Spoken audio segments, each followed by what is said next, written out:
सभी को हरेला पर्व की हार्दिक शुभकामनाएं, बधाई। हरेला पर्व सावन माह के शुरुआत के तीसरे दिन मनाया जाता है। यह हमारे उत्तराखंड का एक बहुत ही प्रसिद्ध लोक पर्व है, जिसमें हिमालय को, पर्यावरण को बचाने के लिए पेड़ों को हम जहाँ अधिक से अधिक संख्या में लगाने का प्रयास करते हैं।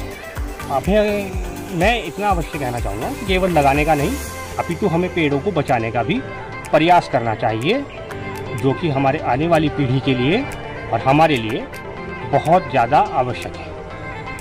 पेड़ों का अंधाधुंध कटान, ये जो विकास के नाम पर सरकारों ने एक फैशन बना दिया है, पहले पेड़ काटने हैं, फिर विकास करना है, फिर पेड़ लगाने हैं, इस परिचालन को अब बंद कर देना चाहिए। और मैं एक उदाहरण के माध्यम से आपको समझाता हूँ कि देखिए, पूरी पृथ्वी पर असंख्य जंगल हैं, पेड़ हैं जो लगातार काटे जा रहे हैं। एक देश तो ऐसा है जहाँ जंगल ही सिर्फ इसलिए काटे जा रहे हैं कि वो मांस का उत्पादन बढ़ा सके। ऐसे ऐसे राष्ट्र भी इस संसार के अंदर हैं। लेकिन ये बड़ा सौभाग्य है हमारा कि हम भारत में पैदा हुए हैं। भारत हमारी माँ है, हम माँ की तरह अपने राष्ट्र का सम्मान करते हैं।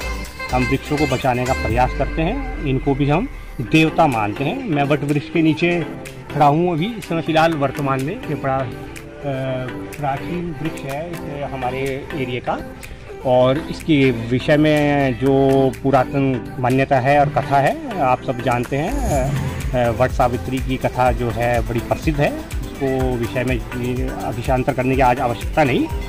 तो जहाँ तक पेड़ों को लगाने की बात है, पर्यावरण को बचाने की बात है, तो ये हरेला पर्व का मुख्य उद्देश्य यही है कि हम अपने जो पेड़ लगाए हैं या जा भी हैं, मैं तमाम राज्य सरकारों से, केंद्र सरकार से ये निवेदन करता हूँ कि हर संभव प्रयास करें कि लगे हुए पेड़ को बचाया जाए, जिस प्रकार स्विट्जरलैंड में होता है। और स्विट्जरलैंड में आप अनेक नेता आते हैं भैया, सारा वैसे तो मैं धन को काला सफ़ेद कहता ही नहीं हूँ, लेकिन सारा काला धन स्विस बैंकों में जमा है।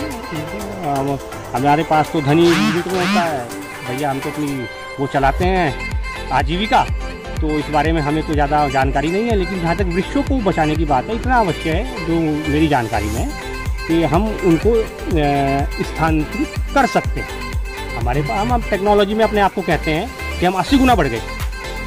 ये ठीक है कि हम 80 गुना नीचे चले गए किसी भी स्थिति में, पर हम कहते तो यही है ना कि हम 80 गुना बढ़ गए। तो जब हमने 80 गुना तरक्की कर ली, तो हम उस पेड़ को, हर पेड़ को स्थानांतरित कर सकते हैं, स्थापित कर सकते हैं वहीं पर। तो मैं ये निवेदन करूँगा राज्य सरकारों से, केंद्र सरकार से कि विकास करें, विकास के नाम पर ये महाविनाशकारी परियोजनाएं ना बनाएं, इनको बंद कर दें। ये हमारे आने वाली पीढ़ी के लिए अत्यंत आवश्यक है। जंगलों का होना अत्यंत आवश्यक है, अन्यथा प्रतिदिन आप घटनाएं देख रहे हैं, अपने उत्तराखंड में ही देख लीजिए, कोई छुपी हुई नहीं है, प्रतिदिन अखबारों में छपती हैं, टीवी पर आती हैं, सोशल मीडिया के जरिए रिपोर्ट्स आती हैं। तो जितना ज़्यादा से ज़्यादा पेड़ लगाएंगे, उतनी ज़्यादा से ज़्यादा पर्यावरण बचाएंगे, सीधा सा गणित है, उतनी ज़्यादा से शुद्ध। और मैं तो ये कहूँगा कि जड़ी बूटियों के हमें खास करके देखिए 3 पेड़ हमें अवश्य लगाने चाहिए, पीपल का, नीम का और ये वट का, और ख़ास करके तुलसी जड़ी बूटियों में भी और औषधि के रूप में भी प्रयुक्त है। चारों चीज़ें औषधि गुणों वाली भी हैं और उसमें प्रयोग होती हैं। पीपल का तो वृक्ष ऐसा है जिसकी हिंदू धर्म में पूजा की जाती है, हिंदू मान्यताओं में पूजा की जाती है। 33 प्रकार के हमारे जो देवी देवता हैं उनका वास पीपल के वृक्ष में बताया गया है, ऐसा पुराणों में कथन है। स्कंद पुराण भी ये बात कहता है। तो हम तो वृक्षों की भी पूजा करते हैं, तो पीपल के वृक्ष लगाएं, आप नीम के वृक्ष लगाएं, औषधियों का सर्वोत्तम गुण है उसमें। तुलसी का पौधा लगाएं, आप पौधे भी लगाएं तो आप ऐसे लगाएं, जड़ी बूटियों के लगाएं। आप सड़क के किनारे भी अगर पौधे लगाएं, तो मैं निवेदन करूँगा सरकारों से वो जड़ी बूटियों के पौधे लगाएं।